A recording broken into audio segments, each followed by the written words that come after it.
የርቀት ፍቅር መጀመር የለባችሁ። ከጀመራችሁ ግን ማድረግ የሌለባችሁን 4 ነጥቦች አንስቼ በዛሬ ቪዲዮ እናያለን፣ እንወያያለን። ቅዴት የላከችልኝን ቴክስት ላንብብላችሁ። እህት በጣም አመሰግናለሁ። እስኪ ስለሚያኮርፍ ወንድ አንዳንድ ነገር በይኝ። እኔ 26 ዓመት ወጣት ነኝ፣ እሱ ደግሞ 39 ዓመት ነው። በደህና ሰዓት በጣም መልካም ነው። ለኔ በቃ አፍቃሪ ወንድ የሚሆን በሙሉ ይሆንልኛል። ሲናደድ ግን ዝም ማለት ነው የሚፈልግ። እኔም ዝም ሲል ዝም ነው ምለው። በርቀት ነን ያለ ነው። ከዛ ተመልሶ ሲረጋጋ ይቅርታ ይለኛል። በቃ በዚህም በዚያም ብሎ ይቅርታ አደርግለታለሁ። ነገሮችን በይቅርታ አልፋለሁ። ሁለተኛ እንዳይደገም ብዬ አሁንም ድጋሚ ስንጋጭ ወዲያውኑ ተነጋግሮ ከመፍታት ይልቅ ስልክ አቁመን በ3 ቀን በ4 ቀን ዝም ተባብለን እንደገና መቶ ይቅርታ ይለኛል። ስንጋጭ ወዲያው ተነጋግሮ መፍታት አይችልም። እኔም ዝም ሲል ዝም ነው ምለው። አልደውልም፣ አልጽፍም። ምን ትይኛለሽ ስለዚህ ሰው? ደህና ስንሆን በቃ የመጨረሻ ተንከባካቢ ነው። በገንዘብም በምክርም በሁሉም በጣም ጥሩ ሰው ነው ይላል። ባሳየዋችሁ ታሪክ ላይ አንዳንድ ሀሳቦችንም በዛው እሰጣችኋለሁ ማለት ነው። እስከ ቪዲዮ ፍጻሜ ድረስ ላይክ፣ ሰብስክራይብ እና ሼር ማድረጋችሁን አትርሱ። እንደኔ አስተሳሰብ የርቀት ፍቅር በጣም ከባድና ውስጣዊ መብሰልን የሚጠይቅ ይመስለኛል። ምክንያቱም የርቀት ፍቅር የሚጀምሩት ሙሉ በሙሉ ታማኝ የሆኑ ፍቅርን እንዴት ማፍቀር እንዳለባቸው የሚያውቁ ሰዎችና በፍቅር ጽኑ እምነት ያላቸው ጠንካራ ሰዎች ናቸው ብዬ አስባለሁ።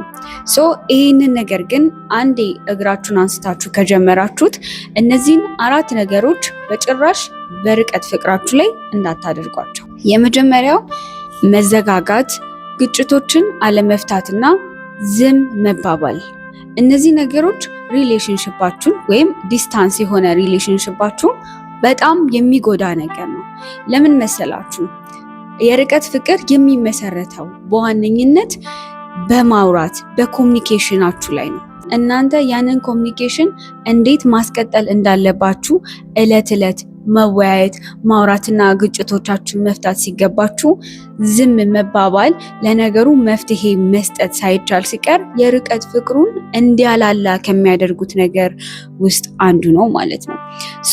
ልክ ልጅቷ እንዳለችው ይሄ ግጭት ላይ ሲፈጠር፣ አለመግባባቶች ሲመጡ፣ የሆነ አለመስማማት ሲመጣ እናንተ የምትዘጋጉ ከሆነ ሪሌሽንሽፓችሁ እንዲሞት ወይም እንዲጠፋ በር እየከፈታችሁለት ነው ማለት ነው። እስፔሻሊ ወንዶች ይህንን ቪዲዮ የምታዩት ከሆነ ስለ ሴቶች ማወቅ ያለባችሁን አንድ ነገር ልንገራችሁ። እናንተ ስትዘጉ በመዘጋጋት ወይ ደግሞ ዝም በማለት የሚፈታ ችግር ካለ ከመሰላችሁ በጣም ተሳስታችኋል። ሴቶች ነገሮችን በማውራት በመወያየት እና ያለውን ነገር አጥርቶ በማለፍ እናምናለን። እናንተ ያንን ነገር ዝም በምትሉበት ወቅት ጸጥ ብላችሁ ለመዘጋጋት ስልክ በማጥፋት ምናምን በምታደርጉበት ጊዜ ካለ እናንተ መቆየት እንዲችሉ ነው የምታደርጓቸው። ይሄንን ከተሳሳትኩኝ ሴቶች አርሙኝ፣ ኮሜንት ላይ ያላችሁን ሀሳብ እና አስተያየት አስቀምጡልኝ። ዝም ማለት ከጀመርክ ዝም ማለት እየጀመርክ ካለክ ለሴቷ ካላንተ መልመድ የምትችልበትን መንገድ ነው እያመቻቸህላት ያለው። የሆነ ግጭት ሲፈጠር ኦፍኮርስ ተረጋግታችሁ የሆነ ያላችሁን ስሜት ቀንስ አድርጋችሁ ብታወሩ ይመረጣል። ነገር ግን 3 ቀን 4 ቀን 5 ቀን በርቀት ፍቅር ላይ ሆናችሁ የምትዘጋጉ ከሆነ ግን ይሄ ለሪሌሽንሽፓችሁ አደጋ ቀይ መስመር ነው እና አሁንም ድረስ የምትራራቁ ከሆነ ችግራችሁን መፍታት ያቃታችሁ ሰዎች ካላችሁ ዲፕሊ የምነግራችሁ ነገር ቢኖር በመነጋገር ችግራችሁን መፍታት እንዳለባችሁ እንዳትረሱ። ሁለተኛው በአካል ሳትገናኙ ረጅም ጊዜ መቆየት ነው። በአካል ሳትገናኙ ረጅም ጊዜ መቆየት ሪሌሽንሽፑ ቀጣይነት እንዳይኖረው ከሚያደርገው ነገር አንዱ ነው ማለት ነው። እንኳን ሪሌሽንሺፕ አይደለም ዲስታንስ ሆኖ ይቅርና በአካል እንደዚህ ቅርብ ለቅርብ ተሆኑ እንኳን በአካል መገናኘት ኢትስ ማተር፣ በቃ ማተር የሚያደርግ ነገር ነው። አንዳንዴ ተገናኝታችሁ ብቻ በአይን ታይታችሁ ብቻ የሚፈቱ ነገሮች አሉ። መገናኘታችሁ ብቻ የሚፈጥርላችሁ የሆነ ስሜት አለ። ሶ ሪሌሽንሺፕ ላይ ሳትገናኙ ፊዚካል ተችንግ ሳይኖራችሁ መቀጠል መቻል ማለት ላማላኝ በሰማይ እንደሚባለው እንደዛ ተስፋ ሆኖ ነው የሚቀረው። ሶ በተቻላችሁ አቅም በአካል መገናኘታችሁን ቁርጡን ማወቅ መቻል አለባችሁ። እስከ መቼ ድረስ ነው በአካል ሳትገናኙ የምትቆዩት? ይህ ነገር ሴቶች በብዛት ልታስቢበት ይገባል ብዬ የማስበው ነገር ነው።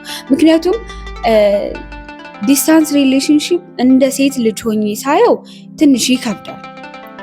ትንሽ ብቻ አይደለም ይከብዳል።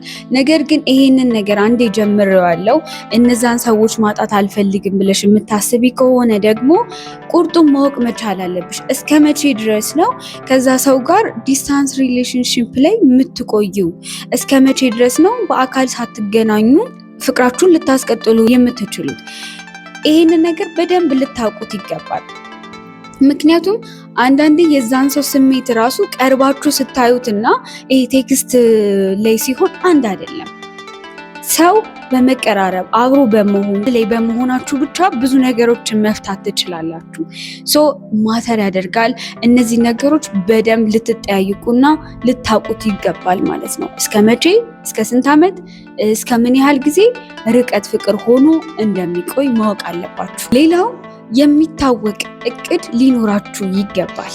የሚታወቅ እቅድ ሊኖራችሁ ይገባል ስል ሪሌሽንሺፓችሁ አት ፋይናል ስቴጅ ወይም መጨረሻ ያለው ነገር ነው ወይስ ጊዜያዊ ነገር ነው ወይስ ጊዜ የምታጠፉበት ነገር ነው የሚለውን ነገር በደንብ ማየት መቻል አለባችሁ።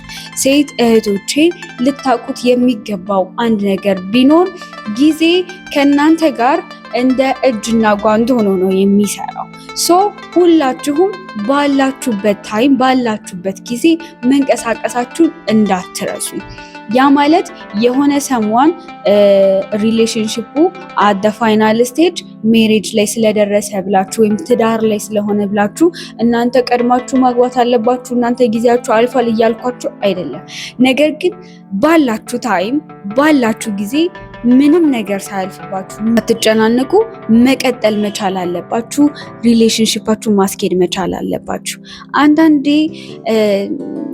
ስለዛ ነገር ምንም ሳታውቁት ፍቅር ይዟችሁ የምትታለሉበት ጊዜ አለና በደንብ እንድታስተውሉ የሚፈልገው እንደ ሴት ልጅ ደጋግሜ የምነግራችሁ ጊዜ እንድታስኬዱት የሚገባው እንደ ሴት ልጅ ማለት ነው። ከዛ ሰው ጋር ከሆንሽ በኋላ የዛ ሰው አላማው ምንድን ነው? የሚፈልገው ነገር ምንድን ነው? ፋይናል ስቴጁ ምን ላይ ነው የሚለውን ነገር በጣም በትኩረት ማየት አለብሽ። እንግዲህ ቅድም እንደነገርኳችሁ እሷ አይ ቲንክ 26 ዓመቷ ነው፣ እሱ 39 ዓመቱ ነው። ሶ ከዚህ በኋላ ምንድን ነው እቅዳችሁ? አንድ ሴት ልጅ ሚድል 20 ላይ ስትሆን የሆኑ ነገሮችን በትኩረት የምታስብበት ቁም ነገር የምታይበት፣ ወንድ ልጅም እንደዛ 30ዎቹ አካባቢ ሲሆን ኢቨን ኢፍ ደግሞ 30ዎቹ መጨረሻ ሲሆን ነገሮችን በቁም ነገር የሚያይበት ወደ ትዳር የሚገባበት ታይም ነው። ስፔሻሊ ነገሮችን በቁም ነገር ያያል ማለት ነው። እና እስከ መቼ ድረስ ነው ያ ነገር የሚቀጥለው የሚለውን ነገር በደንብ ልታቂ ይገባል። ዲስታንስ ሪሌሽንሺፕ ላይ ሆናችሁ ኩርፊያ በቃ ላይክ በጣም የማይሆንና የማይሆን ነገር ነው። እንድትሰሙት በጣም የምፈልገው ነገር ነው። ቅናታችሁን፣ ጥርጣሬያችሁን እንደዚሁም ደግሞ ኩርፊያችሁን በተቻላቸው አቅም መቀነስና መተው መቻል አለባችሁ። ዲስታንስ ሪሌሽንሺፕ ላይ አይደለም ኩርፊያ፣ አይደለም ቅናት፣ አይደለም ጥርጣሬ፣ ትንሽ ነገር እንኳን ነገሮችን ያበላሻል። ያላችሁን ጥርጣሬ ያላችሁን ነገር በተቻላችሁ አቅም የስሜት መረጋጋት ሊኖራችሁ ይገባል። ለዚህ ነው የርቀት ሪሌሽንሺፕ ይጎዳል ብዬ የተናገርኩት፣ አልመክርምም ብዬ የተናገርኩት ማለት ነው። ኩርፊያችሁን፣ ፍርሃታችሁን፣ ጥርጣሬያችሁን በተቻላችሁ አቅም መቀነስ አለባችሁ። ሪሌሽንሺፑን በዋነኝነት መሪ የሚያስቀጥለው ወንድ ልጅ መሆኑን እውነታ ነው። ያም ቢሆን ግን የሁለቱም ጥምረት ያስፈልገዋል። በዚህ ጊዜ ወንዱ የሚያኮርፍ ከሆነ ግጭቶቻችሁን መፍታት ሳትችሉ ስትቀሩ፣ ነገሮችን በጥርጣሬ ስታሳልፉ ሪሌሽንሺፑ የመቆየት ቻንሱ በጣም ጥቂት ነው ማለት ነው። ሶ እንደዚህ አይነት ዲስታንስ ሪሌሽንሺፕ ላይ ሆናችሁ ኩርፊያችሁን ያላችሁን ነገር ይሄ ሬድ ላይን ነው፣ ቀይ መስመር ነው። የምታኮርፉ ከሆነ የምትነጫነጩ ከሆነ የማይሆን ነገር ከሆነ ከወዲሁ ነገሮችን አይታችሁ ብታስቆሙ ይሻላል ብዬ ነው የማስበው።